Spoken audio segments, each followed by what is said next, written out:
Did was just drive it up on this makeshift ramp to get it a little higher up off the ground. And this particular lawnmower is a TroyBilt HP horse, and parts are readily available online. So what I had to do was drop the cutting deck, and here it is right here. So to remove it, it's fairly simple. There's a couple of U-bolts. Excuse me. Here's one here. The sun's in the back. Here's one here and one over here. You just pull those out. It'll drop down. And then there's one more pin you have to pull at the front of the tractor. And then the whole deck will drop down. There's a release and on a cable. There's also a cable, and that cable has a cotter pin in it, so you'll have to pull that cotter pin and release that cable.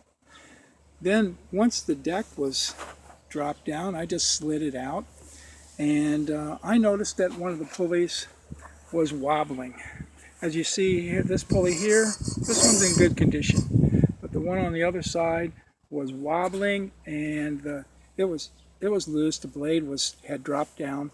So turn over the deck, and you can see there are 4 bolts here that hold that assembly in place, that spindle assembly as it's called.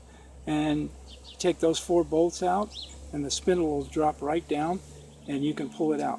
Of course, before you do that, you have to remove the blade, and that's a 1-inch nut on that blade.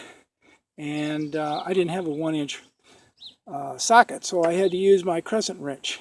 But with a few taps of the hammer, it came off okay. So next thing we did was we took this part, which is the housing, and over here I have the actual shaft, and you can see the problem was just this retainer spring broke, and that allowed the shaft to slip down and wobble, and I couldn't find that part. So as it turned out, I had to buy the whole spindle assembly. Found that online for $88, and it's going to be here in a couple of days. So when it comes in, I'll show you how to put it back together.